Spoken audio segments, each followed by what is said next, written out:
Hi everyone. So today we're going to talk, as you can see in the figure, of something that appears to be a little bit more intellectual because there's a lot of words and the image doesn't speak on its own compared to the other one I showed you already. And in fewer words, we're trying to differentiate the difference between truth, spiritual truth, and knowledge. And they are opposite, although there's information or spiritual knowledge that can be conceptualized. Um, Ultimately, spiritual knowledge is not conceptualized, meaning that it is not, the mind can understand it, but only because we are translating our experience into words, into concept. But whatever is the word, the expression, lost quality already when it's spoken compared to its true nature. In my spiritual journey, I read hundreds of spiritual books and pretty much all the religious book I could find, including the Quran, the Bible, the Tao Te Ching, the I Ching, the Bhagavad Gita, the Upanishad, and also more obscure and alternative religion like the Book of Mormon, Scientology, Religiology, and everything I could find, which probably I already forgot. And all of them are speaking or appear to be speaking about truth. They're interpreting what usually the guru or the teacher or the prophet has experienced.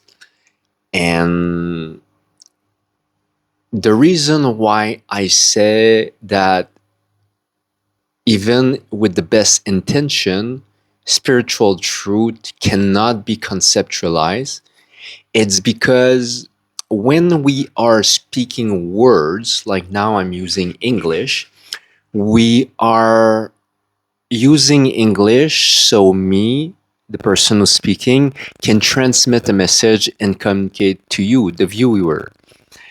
And it doesn't matter which language we are speaking. Either it's Arabic for the Quran, and I'm not 100% sure exactly which language Jesus was speaking in his time, but he was using the language is probably his bird tongue or whatever language they learn in his hadodul, in which he was using to teach his faith.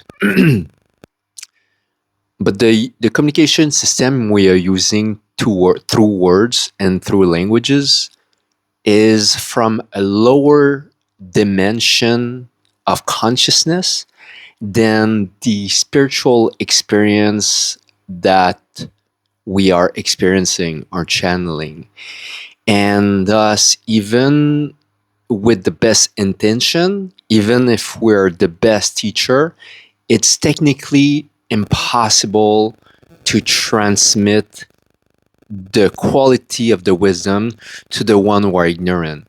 We can create a thirst, we can create an interest, and the person who are trying to learn, student, can go on their own to seek their own truth. But it's not possible from a higher consciousness being expressing through word to transmit that knowledge to the one who's trying to learn, even if we're a really good student. My favorite example, for instance, is in the Bible, the Gospel of John. There is in chapter 3, there's a conversation between Jesus and Nicodemus.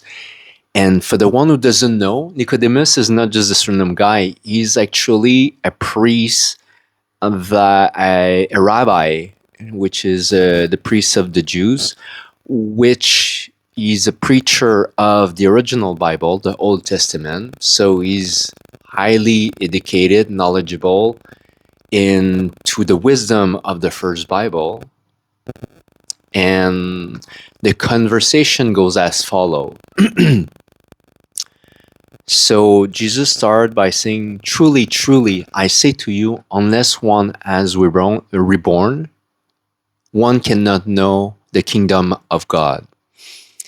And to paraphrase, because I'm sharing the English version to you because it's a version I read, and but it doesn't matter because although it's a translation from the original language from which Jesus was spoke it, or whoever translated into another language that was in the original Bible, even if it wasn't spoken directly from Jesus' word in the language he used originally when he had that original conversation with Nicodemus, it, words that he used, there was a problem with the word rebirth or reborn.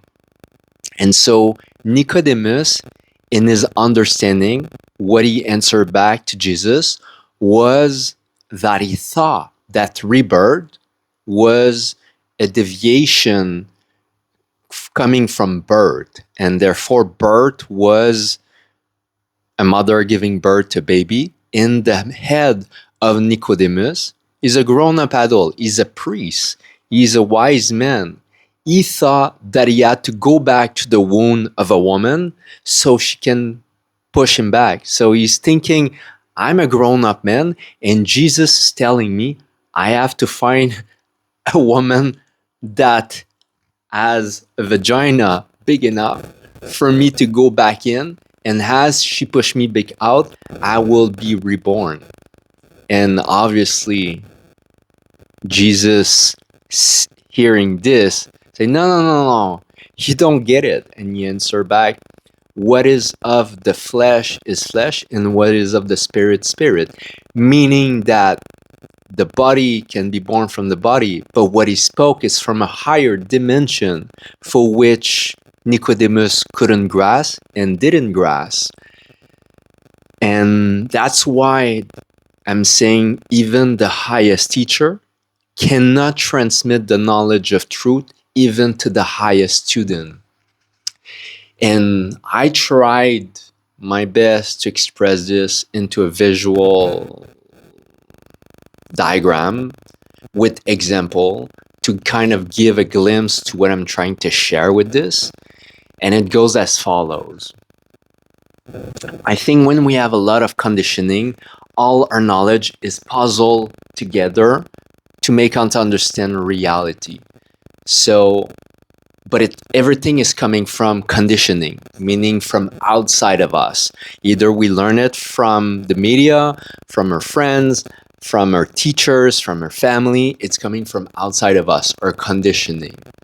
And then I just gave some example. Then when I was younger, I thought I needed to eat meat to be healthy. And then this is all conditioned information. Here you have a diagram, say degree of conditioning, it's equal my identification, my belief, my knowledge. This is me, I am, I want, I know. My ego. And so you have a stronger ego when you're full of conditioning. You are identified, not saying that like spiritual guru don't have ego, but you're identified with the content of your mind. And eventually you start the spiritual journey and you go toward first alternative knowledge. You cannot, most people, I believe, cannot go from full conditioning and empty their mind to like zero conditioning. And so we go to alternative conditioning. So the brown color is false knowledge, and the orange one is true knowledge, or the knowledge of the truth. And so in the process of deconditioning, you end up with less knowledge from mainstream and more knowledge toward the truth. An alternative source of information, the transitional information, is that alternative information has dissolved some of my content. So the knowledge of the truth is dissolving my false belief. There's things that you believe and you're sure it arises like, oh, this place is dangerous. And then you go there, you experience. It's like, oh, it's not as dangerous. I mean, maybe I have to be careful, but it's not what I thought it was before I had my own experience. And I just had the knowledge from mainstream on its own. And so you're using your experience to dissolve false knowledge. But eventually in this process, that's why here there's still a lot of conditioning, and then there's more orange. It's mean there's more. It's a continuous process. So you have full mainstream conditioning, alternative knowledge, spiritual knowledge. So, and here I give the example. Oh, I can eat protein from vegan source. Here is like, only if I want to be healthy, I need to eat meat.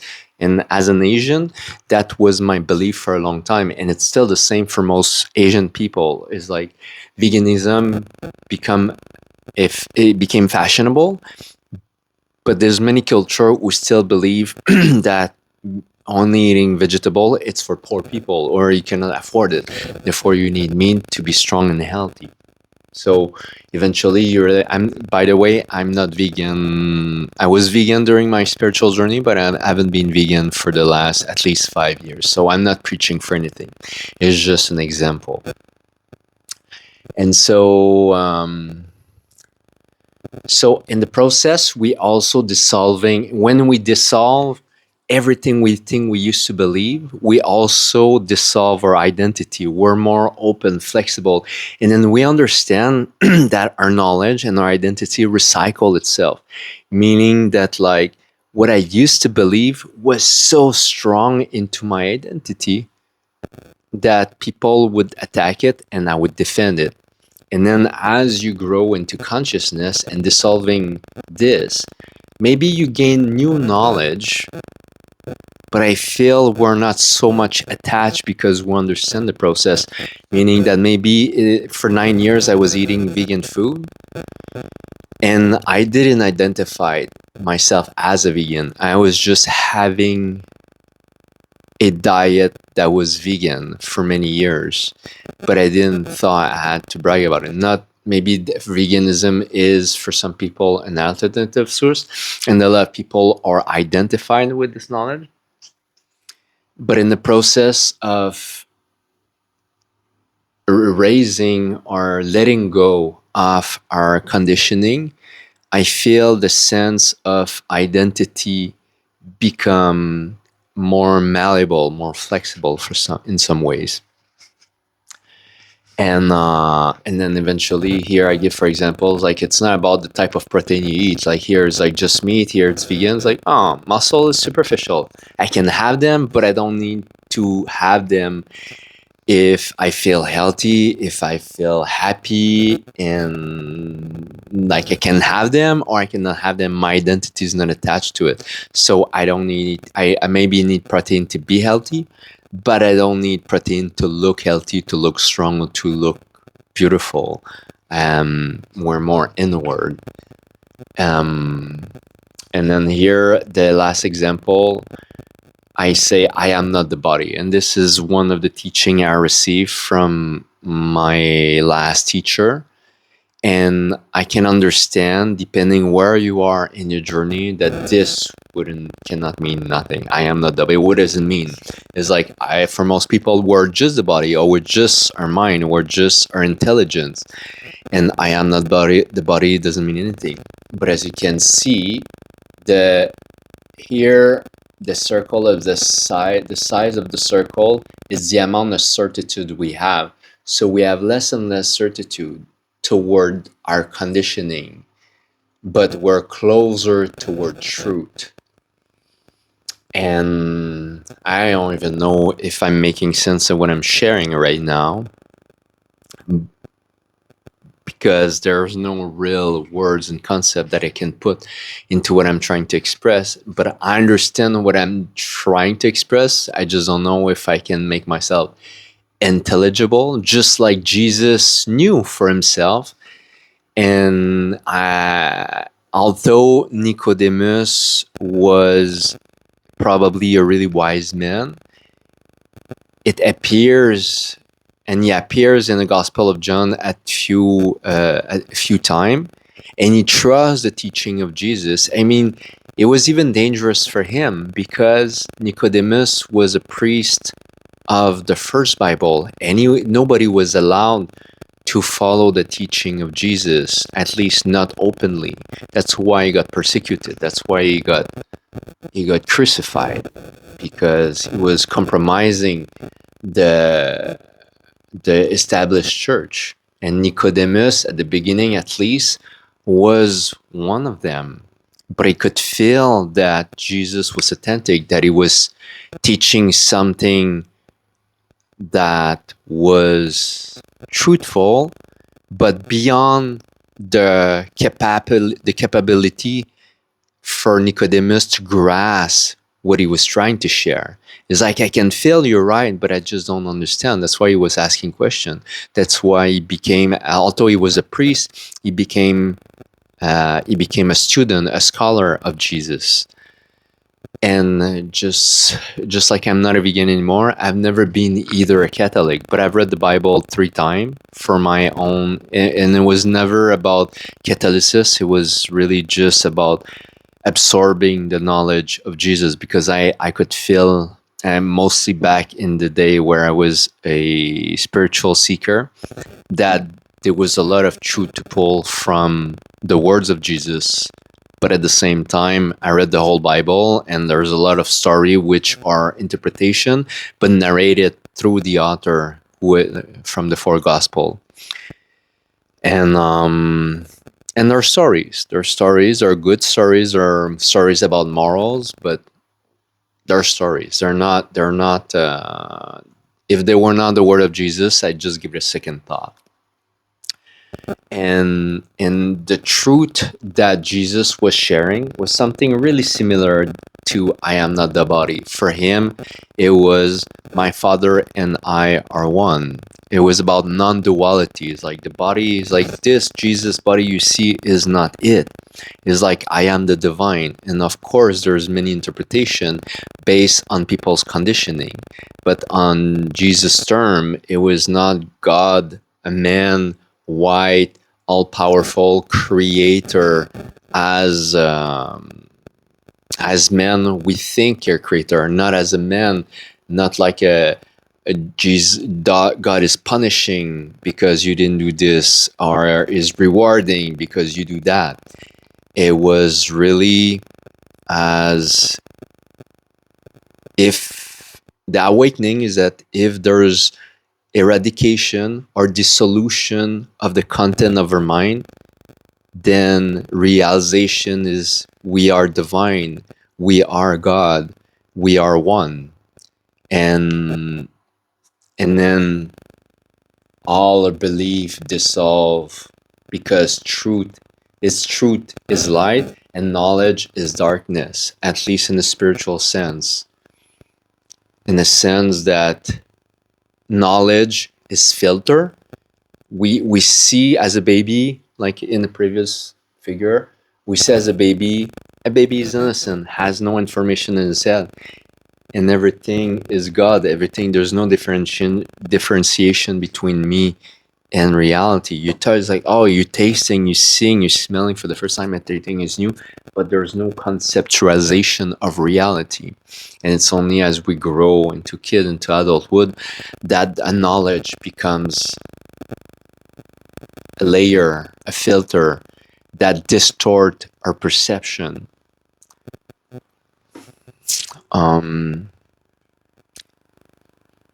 And the process of deconditioning remove those layers. Meaning that, for a really rough example, you watch the news all the time, and my dad watched the news all the time. Every time I travel to a new country, he has so much knowledge about everything and everywhere that before I get to a country, it's like, be careful. This country has been at war. This country is there's tension. There's problem with every country as I ever been traveling with, and he's not sure of telling me all about it. And he's right, but it's like a country is a big place, and either it's a natural catastrophe, or a war, or there's bombing. It happened in a flex of time. So sometime it happened just a couple months ago, sometime a couple weeks ago, and sometime years and decade ago. But I think because he received that information, and all he doesn't remember much about when, what, where exactly in the country. It just, oh, this country I know, danger, don't go there. And it's like, no, it's like, it's chill. And my parents has been living in Canada for like 45 years now. And when my family, at least on my mom's side, are living in Asia and they hear about trouble that happened either in Canada, which is like the biggest or second biggest country in the world, my family are calling them, are you guys okay? It's like, yeah, it's on the other side of the country, is no problem. Even if it's in the same city where my family lives and they're there, it's like, be careful in the downtown. It's like, and my parents, no, it's fine. It's like, they're not feeling frightened, and it's literally maybe 10 kilometers from my house or even 5 kilometers from my house. But they're like, they see it in the news, and maybe there's like, I don't know, a riot because I think the last time it was because there was the local team won the Stanley Cup, and a couple years later it was on the west coast of Canada, and the Canucks lost the Stanley Cup, and there was riot, either they win or they lost. And my family back in Asia was contacting my direct family in Canada, and they were not frightened. But when they hear me going to a country, my dad mostly, because he learned all this information through conditioning, mainstream conditioning, is worried for me. And so he has a biased perception and understanding of reality. And when you live in reality, it's like, yeah, I saw the news. It's just a couple garbage on fire, and a police car turned upside down by some punks, and it's fine. If you're not at the wrong place at the wrong moment, you're fine. And it's like, most places, it's more dangerous to cross the street to do your daily chore than what you see in the news. All this to say that this is like kind of an obvious example, but there's more subtle way for which information we receive from mainstream does affect our understanding and perception of reality. And as we travel, as we are becoming aware, when we're going out of our bubble, so say you grow up to one place and then you go live in another place, you're most of the time, if it's a place that's totally different, I'm not saying if you're moving to a place that's really similar, but if you're moving to a place that's totally different, usually your understanding and your perception change of reality altogether, either about love, about emotion, about interaction with other people, what is right, what is wrong, everything change. And this is the same toward truth as we are connecting more with our emotion, our intuition, or the divine. It changes when we're not brainwashed. When we stop, slow down, or change the flow of input that we allow into our mind. What else can I share about that? And so, do I still have bias today? And do people who are more awake than me have bias? It's possible. I'm not saying that I see everything clearly. I think there's a difference now because I've been binging and flipping, scrolling on my phone since I got a phone. I got my first phone ever, my first smartphone ever in 2021. And for 20 years, I had no phone at all, or even a little bit longer. Actually, I think it's like 22 years, 23 years. I think it was in 99. I got my landline. It was way before smartphone was a thing. And I didn't have a flip phone or anything. I had back in the day a pager. If you're old enough, you know what I mean. And I also had for work a text phone, which I would not use for call. There was no There was a screen, but only a keyboard for texting. I got it from work because I was a foreman and I needed it. But there was no internet on it, and I never used it to call or receive call. And why I'm sharing this? I'm sharing this because, yeah, somehow I was really different when I was much younger. And I think it gave me a grounding that is uncommon in our society, which I haven't spoiled.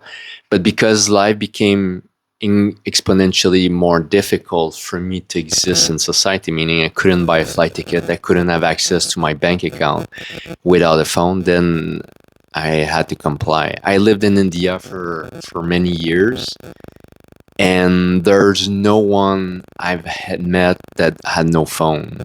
I'm sure there exists, but I'm the last person that I know of that had no phone, and by a long reach. I think the second last friend I know, because I lived in climbing community for a long time, and we're pretty dirtbag and living alternatively. And when smartphone became a thing, a lot of my friends kind of resisted, but I'm the last one who used the computer at the library. I'm the last one who used a payphone by many years.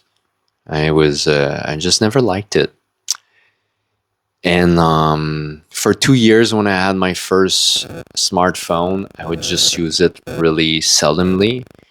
And I think when I got injured, I couldn't do much. I couldn't go out much, and that's when I started binging because I had nothing else to do. And then now my body's much better, but I got hooked on the addiction of scrolling. Even if I know there's a problem, if I know my eyes are itchy, my wrist is hurting, and I want to stop, I caught myself many times binging, and I feel it has affected my view. I used to have perfect eyesight only a couple of years ago, and I feel having my eyes locked on the screen has made my speech less fluid. I feel I'm binging too much and not interacting so much. That's one of the reasons as well I decided to start filming, not to get views, not to get famous, but to restart expressing what was in my head instead of just ruminating and talking to myself within my head. I feel that the phone disconnected me from my truth, from my body, from anything. I could feel that I had no control, even if I have a strong intuition, say stop, and then I'm like scrolling 3 hours later, and I'm sometimes pass out, and it's like you want to stop consuming. And I used to be like that when I smoked a lot of weed, and I would have munchies and eat and eat and eat, and it's like, no, I gotta stop. And then it's like I wouldn't stop until I passed out.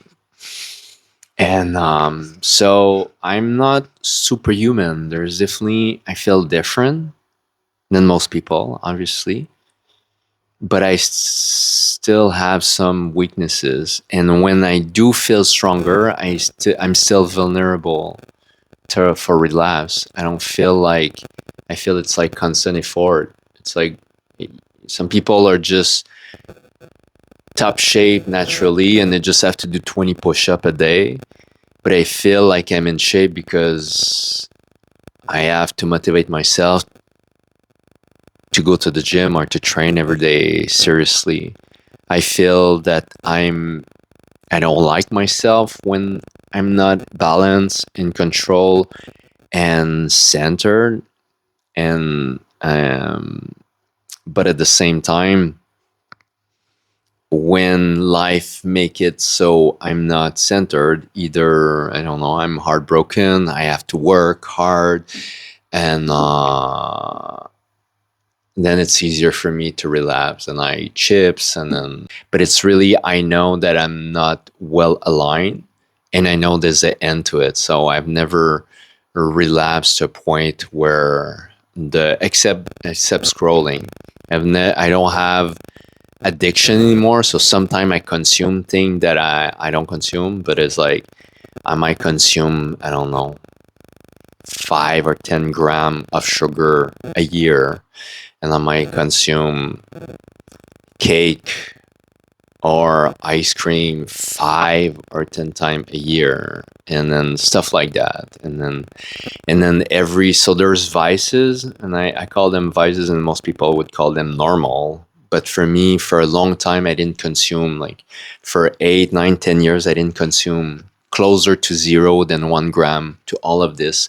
So I feel that for me, they're vice because I feel that they are getting me closer to off balance.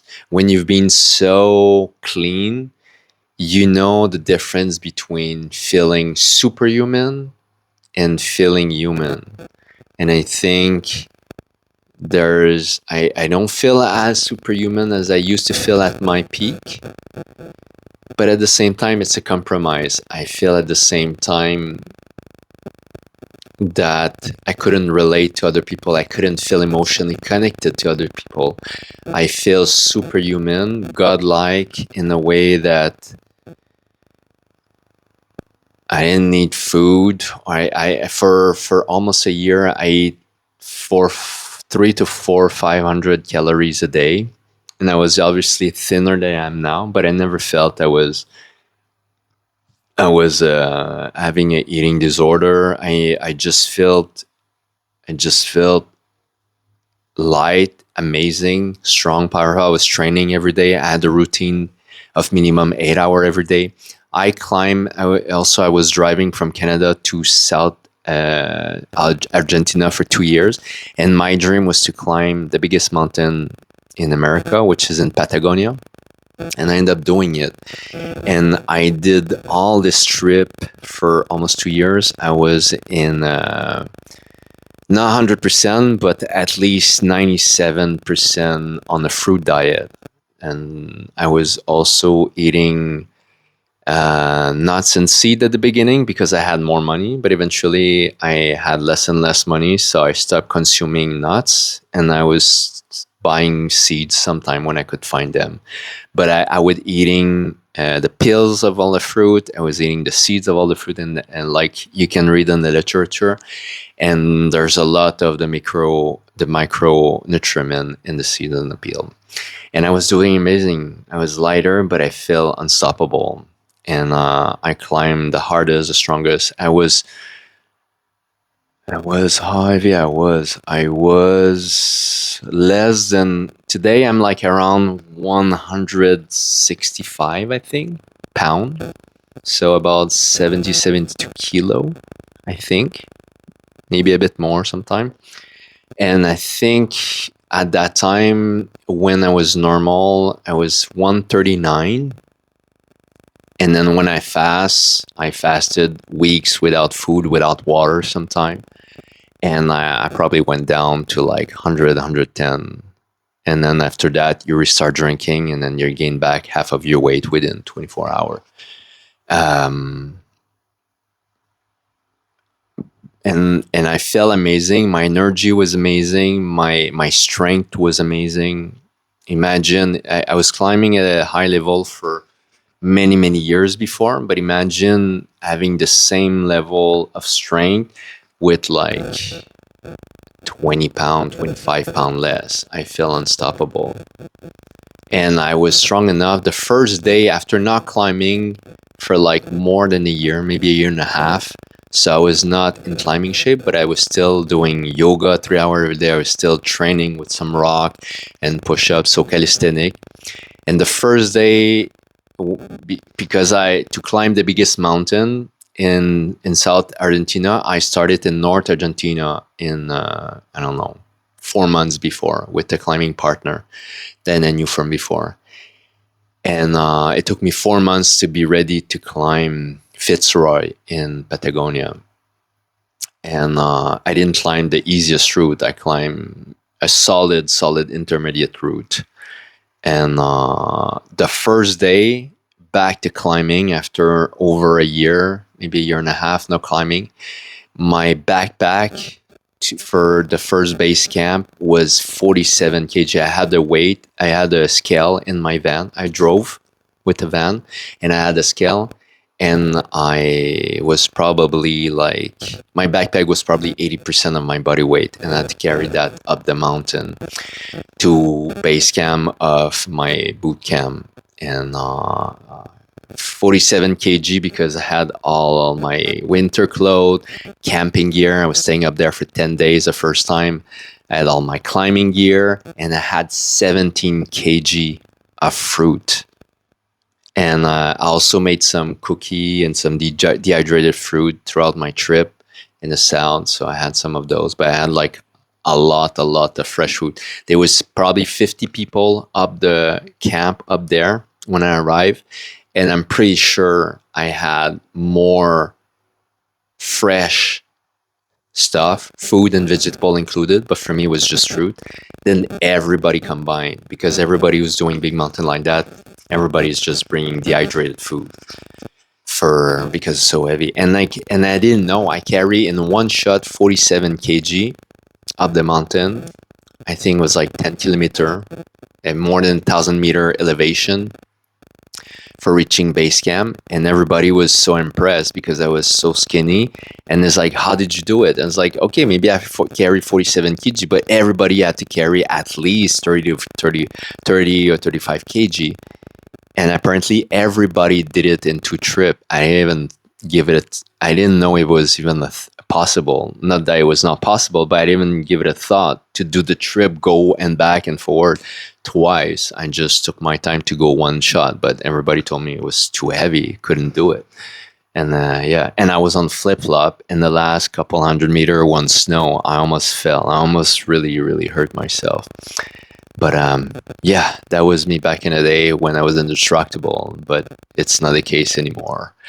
My joint hurt. If it's cold, I have arthritis and etc. So now I live in tropical country because I cannot live in Canada anymore, but I wouldn't live in Canada anymore.